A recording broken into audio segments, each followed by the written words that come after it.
Hi all. ఇంగ్లీష్లో తడబడకుండా మాట్లాడడానికి, grammar అంటే 1% కూడా భయపడకుండా మాట్లాడడానికి, టెన్సెస్ని టెన్షన్ పడకుండా మాట్లాడడానికి, ఇంత సులువుగా కూడా ఇంగ్లీష్ నేర్చుకోవచ్చా అనే విధంగా సింపుల్గా మన ప్రతి వీడియో అవుతుంది. ఇంతకుముందు వీడియోలో వర్బ్ ఫార్మ్స్ అంటే ఎలా ఉంటాయి, దానికి టెన్సెస్కి సంబంధం ఏంటి, ఫ్యూచర్ అంటే ఎలా చెప్పాలి, చాలా సింపుల్గా ఒక కామన్ మ్యాన్ అంటే చదవడం రాయడం వస్తే చాలు, క్వాలిఫికేషన్తో పని లేకుండా ఇంగ్లీష్ మాట్లాడుకోవడానికి అనువుగా, క్వాలిఫికేషన్తో పని లేకుండా చదవడం రాయడం వస్తే చాలు ఇంగ్లీష్ నేర్చుకోవచ్చంత ఇదిగా మనం చెప్తున్నాం. సో సింపుల్ ఫ్యూచర్ అంటే I will call you, I will meet you, I will explain you, ఆ విల్తో చెప్పుకున్నాం. ఇప్పుడు చెయ్యను negative statement, simple future second part చెప్తున్నాను నేను. ఇందులో కాన్వర్సేషన్స్ కూడా ఉంటాయి. పెన్ పేపర్ పట్టుకోండి, నేను చెప్తున్న ప్రతి ఎగ్జాంపుల్ చెప్పడానికి ప్రయత్నించండి. ఈ చెప్పే క్రమంలో డౌట్లు వస్తే కామెంట్ చేయండి, కాల్ చేయండి, we're here to support you. కానీ నేర్చుకోవాలన్న తపన మాత్రం వదిలేయకండి. ప్రయత్నాన్ని వదిలేస్తే మీరు పక్కన పడుతున్నట్టే, మీరు ఇంకా నేర్చుకోలేనట్టే. ఆశపడటం వేరు, ఆశది పడింది చేతికి దొరికేంత వరకు దానికోసం ప్రయత్నించడం వేరు. సో మీరు ఇంగ్లీష్లో మాట్లాడే కోసం మేము ప్రయత్నిస్తున్నాం. ఆ ప్రయత్నంలో బాగా ప్రతి వీడియోని చాలా చాలా స్పష్టంగా ఎక్స్ప్లెయిన్ చేస్తూ, మీరు ఓన్గా ప్రాక్టీస్ చేయడానికి కావాల్సిన స్కిల్స్, టెక్నిక్స్, స్టెప్స్ అన్నీ ఇస్తూ, అలాగే సాఫ్ట్ మెటీరియల్ కూడా ఇస్తున్నాను. అంటే నేను తెలుగులో చెప్తూ మీకు ఇంగ్లీష్ చెప్పడానికి అవకాశం ఇస్తున్నాను. ఇక్కడ చూద్దాం. నేను కలుస్తానంటే ఐ విల్ మీట్, కలవను I will not or shall not, జరగదు అంటే అని చెప్పడానికి, ఫ్యూచర్లో పలానా పని చేయను అని చెప్పడానికి, ఫ్యూచర్లో పలానా పని నేను చెయ్యను అని చెప్పడానికి, జరగదు అని చెప్పడానికి విల్ నాట్ కానీ షెల్ నాట్ కూడదు. విల్ నాట్ని షార్ట్ కట్లో వోంట్ అనొచ్చు, షెల్ నాట్ని షాంట్ అనకూడదు. బాగుంది కదా అని అనబాకండి, తప్పదు. విల్ నాట్ని వోంట్ అనొచ్చు కానీ షెల్ నాట్ని షాంట్ అనకండి. నేను నీకు కాల్ చేయను, I will not call you. ఆమె నేను డిస్టర్బ్ చేయదు, she will not disturb you. అతను ఈరోజు పని పూర్తి చేయడు, he will not complete the work. ఇలా మన స్ట్రాటజీ ప్రకారం 30 సెంటెన్స్ రాయండి. 30 కాంప్రమైజ్ కావద్దు. ఈ 30 రాసేటప్పుడు కూడా పూర్తిగా డిఫరెంట్ వర్బ్స్ తోటి ట్రై చేయండి. ఒకే రకమైన words, for example I will not go to office, I will not go to college, I will not go to canteen, I will not go to, అన్నిటికీ గోనే వస్తుంది. ఆ పదం కాదు, మార్చండి. నేను వినను, ఐ విల్ నాట్ లిజన్. ఆమె ఇక్కడ ప్రత్యక్షం కాదు, she will not appear here. కొత్త వర్డ్స్ ట్రై చేయండి. ఆమె ప్రార్థించదు, షీ విల్ నాట్ ప్రే. అతను మ్యాచ్ గెలవడు, he will not win the match. ఇలా 30 రాయండి.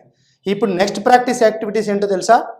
పాజిటివ్ నెగిటివ్ కలిపి ఒకసారి ప్రాక్టీస్ చేయండి. రాసుకోండి. ప్రాక్టీస్ యాక్టివిటీ సింపుల్ ఫ్యూచర్లో స్టేట్మెంట్ ప్లస్ నెగిటివ్ స్టేట్మెంట్ ఒకేసారి ఆపకుండా 30 చెప్పడానికి ప్రయత్నించండి. కొంచెం కష్టం అనిపిస్తుంది, ఏం కాదండి.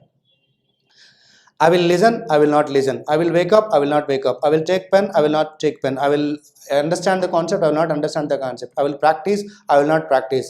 I will learn, I will not learn. He will attend, he will not attend. అలా ఆపకుండా 30 చెప్తే మీది internal part of the mouth ఇదంతా తెలుగు అలవాటు అయిపోయింది కాబట్టి ఇంగ్లీష్ వర్డ్స్ ప్రొనౌన్స్ చేయడానికి సహాయపడుతుంది ఖచ్చితంగా. లేకపోతే ఇదంతా తెలుగు అలవాటు అవుతుంది. అలాగే మన ఊర్లో మాట్లాడుకున్న భాష మనకు అలవాటు అయి ఉంటుంది కదా. ఎరా బాగున్నావా, ఎప్పుడొచ్చా, నిన్ను మీ ఓడి కలిసిడ్రా, అది ఊర్లో ఉన్నప్పుడు అండి. అక్కడ అలాగే పలకాలి.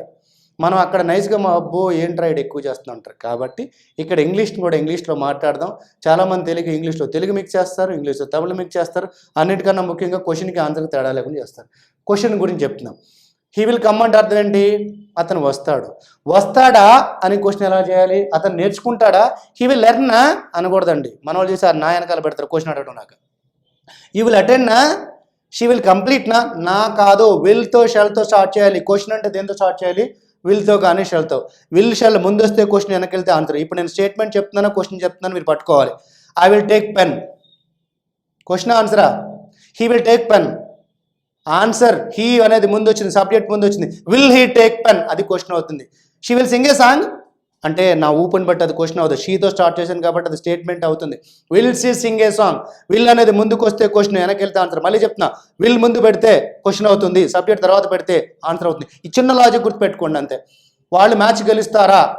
దే విల్ విన్ ద మ్యాచ్నా అనకండి, will they win the match. నువ్వు నేర్చుకుంటావా? Will you learn. ఇట్లా ఒక 30 క్వశ్చన్స్ ప్రాక్టీస్ చేయండి. ప్రాక్టీస్ చేసిన తర్వాత ఈ question word questions, what, when, where, why, how, how long, వీటితో ప్రాక్టీస్ చేయండి. ఇక్కడ విల్ హీ లెర్న్ అని ఉంది కదా, వాట్ విల్ హీ లెర్న్, దీంతోనే చేస్తున్నా. ఈ విల్ హీ లెర్న్ ముందు వాట్ పెట్టా. What will he learn? He will learn English. When will he learn అంటే ఎప్పుడు నేర్చుకుంటాడు? He will learn after 2 months. Wear will he learn? He will learn in formula education. Why will he learn? He will learn for his bright future. How will he learn? He will learn with the support of trainers. How long will he learn? How long అంటే distance కాదండి, ఎంతసేపు. He will learn for 1 month or 45 days. ఇక్కడ learn ప్లేస్లో eat తీసుకుందాం. మళ్ళీ ఇప్పుడు what will he eat? He will eat mango. When will he eat? He will eat at afternoon. Where will he eat? He will eat at his house. Why will he eat? He will eat for energy. How will he eat? He will eat with mouth to hand కాదండి. He will eat nicely, slowly, decently. How long will he eat? He will eat for 2 minutes. అయిపోయింది కదా. Same అక్కడ read పెడుతున్నా. Will he read, ఈ 2 పదాలు వదిలేయండి, ఈ 2 వదిలేయండి కాసేపు. Will he read? What will he read? He will read a book. When will he read? He will read tomorrow. Where will he read? He will read in the classroom. Why will he read? He will read for knowledge.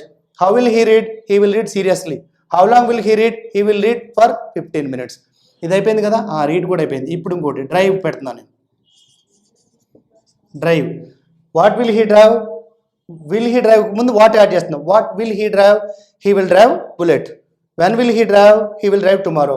Wear will he drive? He will drive in the air కదా, on the road. Why will he drive? He will drive for fun. How will he drive? He will drive carefully. How long will he drive? He will drive for 15 minutes. ఇలా ఒక 30 sets. ఇక drive ప్లేస్లో నేను పదాలు చెప్తా, మార్చుకుంటూ రాసుకోండి. Drink తీసుకోవచ్చు, స్పీక్ తీసుకోవచ్చు, ప్లే తీసుకోవచ్చు. ఈ పదాలు మారుస్తూ కాన్వర్సేషన్ చేయండి. అద్భుతంగా మీకు అరే ఎన్ని క్వశ్చన్స్ ఆన్సర్స్ నేనే చెప్పగలిగానా, సింపుల్ ఫ్యూచర్ ఇంత సింపుల్ అనిపిస్తుంది. చేస్తారు కదా. ఇలా ఒక 10 sets ప్రిపేర్ చేయండి. 10 into 1 2 3 4 5 6 అంటే 60 questions అండ్ ఆన్సర్స్ ప్రాక్టీస్ చేస్తే మీకు క్వశ్చన్ తెలుస్తుంది, ఆన్సర్స్ తెలుస్తుంది, దాంతోపాటు ఫ్లో పెరుగుతుంది. Next negative questions. చెయ్యవా, జరగదా, won't you come here, won't she attend the meeting. నేను కొన్ని తెలుగులో చెప్తాను, ఇంగ్లీష్లో చెప్పడానికి ప్రయత్నించండి. నువ్వు క్రొత్త బట్టలు కొనవా, won't you buy new dress. నువ్వు క్లాస్కి అటెండ్ అవ్వా, won't you attend the class. నువ్వు అది మర్చిపోవా, వోంట్ యూ ఫర్గెట్ ఇట్. ఆమె నీకు సహాయం చేయదా, వోంట్ షీ హెల్ప్ యూ. ఏం లేదు, విల్ ప్లేస్లో వోంట్ పెడుతున్నా. విల్ పెడితే జరుగుతుందా అని అడుగుతున్నావు, వోంట్ పెడితే జరగదా అని అడుగుతున్నావు. నువ్వు స్టార్ట్ చేయవా, వోంట్ యూ స్టార్ట్. నువ్వు ఎగ్జామ్ రాయవా, వోంట్ యూ రైట్ ఎగ్జామ్. వాళ్ళు ప్రయత్నించరా, won't they try for it. ఇలా క్వశ్చన్స్ రాయండి. రాసిన తర్వాత ఇక్కడ మళ్ళీ ప్రాక్టీస్ యాక్టివిటీ ఏంటంటే ఈ వోంట్ అనే దానికి వై పెట్టుకొని చేద్దాం. వోంట్కి వై పెడుతున్నా. Why won't you attend class tomorrow. ఇక్కడ పూర్తి answer I won't attend the class tomorrow because I will go to my other station. Why won't she take a decision? She won't take decision because she needs some analysis. అతను ఎందుకు రేపు ఇంగ్లీష్లో మాట్లాడాడు? Why won't he speak in English? అతను రేపు ఇంగ్లీష్లో మాట్లాడాడు ఎందుకంటే అతనికి భయం ఎక్కువ. He won't speak in English because he has lot of fear. ఆమె రేపు నిన్ను కలుస్తుంది, ఎందుకు కలవదు? Why won't she meet you tomorrow. ఆమె రేపు నన్ను కలవదు ఎందుకంటే రేపు ఆఫీస్కి వెళ్తుంది. She won't meet me because she will go to office. అట్లా పూర్తిగా ఈ వై వోంట్ మీద కూడా ఒక 30 sets ప్రాక్టీస్ చేయండి. నోట్బుక్ తీసుకొని సిన్సియర్గా ప్రాక్టీస్ చేయండి. డౌట్స్ వస్తే కామెంట్ చేయండి, we're going to help you. Apart from that, sir ఇదంతా వద్దు సార్, నాకేమైనా హెల్ప్ చేస్తారా? ఎందుకు లేదు, డైరెక్ట్ క్లాసెస్ ఉన్నాయి, ఆన్ డైరెక్ట్ క్లాసెస్ ఉన్నాయి, మన ఆన్లైన్ క్లాసెస్ ఉన్నాయి. మీరు వస్తే మీతో మాట్లాడిపిస్తూ స్పష్టంగా ఇంగ్లీష్ వచ్చేందుకు నేర్పించడం రెడీ. బట్ మీరు ఏదైతే ముందు ప్రయత్నించండి, ఇది కాకపోతేనే ఆ ప్రయత్నం చేద్దాం. మళ్ళీ వీడియోలో పాస్ట్ గురించి ఎలా సింపుల్గా నేర్చుకోవచ్చు, అంత అద్భుతంగా ఎలా మాట్లాడచ్చో నెక్స్ట్ వీడియోలో చూద్దాం. మళ్ళీ చెప్తాం, ప్రతి వీడియో పూర్తిగా చూడండి, చెప్పిన వర్క్ చేయండి. ఇంగ్లీష్ మాట్లాడాలని మీ కళ పూర్తిగా నిజం చేసుకోండి. Thank you.